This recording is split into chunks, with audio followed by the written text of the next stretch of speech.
안녕하세요. 핵심 뉴스만 전해드리는 지인입니다. 구독과 좋아요는 제작자에게 큰 힘이 됩니다. 드디어 많은 사람들이 염원했던 하나그룹의 대우손해양 M&A가 마무리가 됐습니다. 이는 2001년 워크아웃 이후 21년 8개월 만에 발생한 것이기에 더욱 의미가 큽니다. 대우손해양이 본격적으로 민간기업으로 거듭남에 따라 이제 본격적인 조선 3사의 경쟁이 시작됐습니다. 이런 상황 속에서 조선 3사는 각각 어떤 전략을 추진해 나갈 것인지 이를 알아보도록 하겠습니다. 상대적으로 관심이 집중된 대우손해양을 시작으로 삼성중공업, 한국조선해양을 얘기하려고 하니 집중해서 시청 부탁드립니다. 그럼 시작하겠습니다. 일단 많은 사람들의 관심이 가장 많이 집중되고 있는 대우손해양에 대해 알아보겠습니다. 대우손해양은 올해 3분기 흑자 전환을 달성할 예정입니다. 그런데 말이죠. 대우손해양의 문제는 매출이 현재 높지 않다는 데 있습니다. 매출이 높지 않다는 것은 결국 대우손해양의 건조 속도가 그다지 빠르지 않다는 것을 방증합니다. 한국조선해양과는 규모가 다르기 때문에 비교하는 것은 의미가 없고 규모가 유사한 삼성중공업과 비교를 해봤을 때도 크게 뒤떨어진다고 볼 수 있습니다. 이 같은 문제는 현재 대우손해양 내부에서 노사 문제가 제대로 해결되지 않았기 때문입니다. 연초에 노조의 강력한 저항이 있었던 것은 대우손해양입니다. 한화의 인수가 반갑기도 하지만 다른 관점에서 보면 그들의 터전을 일부 빼앗는 것이기 때문에 노조는 여태까지 호의적이지 않았습니다.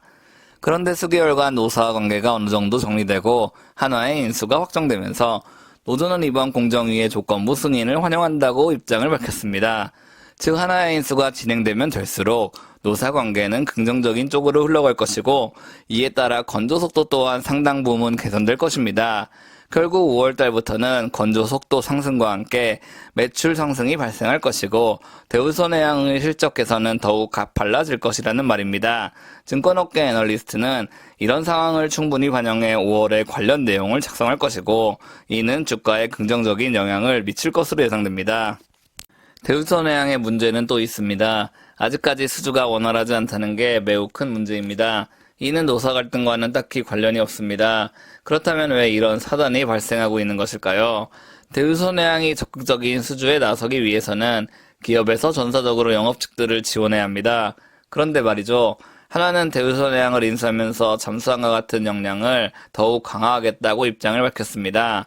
즉 향후 영업직에는 방산부문 한화 관련 인사가 자리를 차지하게 될 것이고 그렇기 때문에 그때까지의 영업직의 업무는 다소 적극적으로 흘러가지 않았을 것입니다.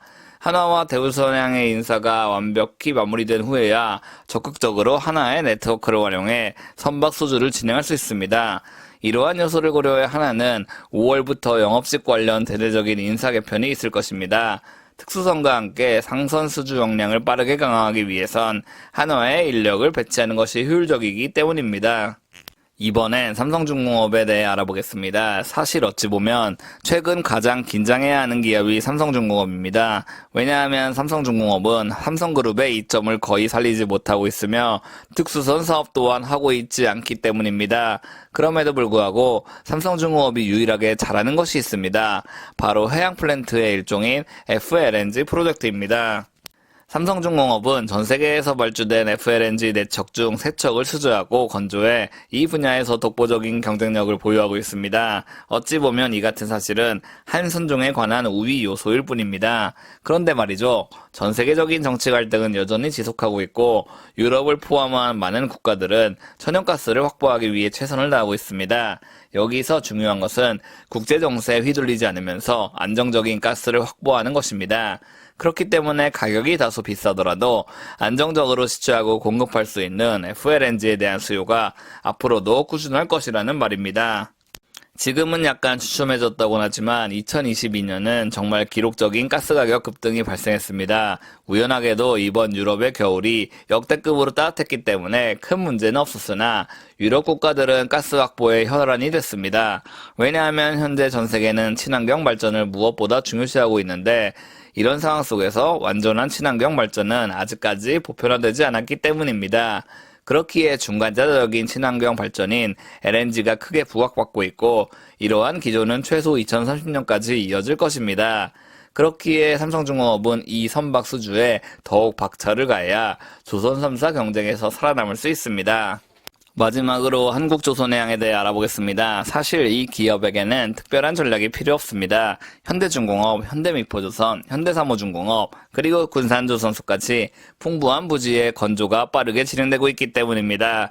그렇기 때문에 대표 기업으로서 충분한 인력을 효율적으로 배치하고 꾸준히 R&D에 투자하는 게 유일한 방법이라고 볼 수 있습니다.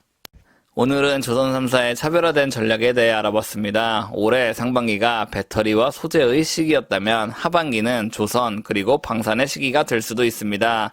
왜냐하면 코스피, 코스닥의 캐파는 어느 정도 정해져 있고 순환매가 빈번하게 일어나는 국내장이기 때문에 그간 주목받지 못했던 섹터가 주목받을 가능성이 높기 때문입니다.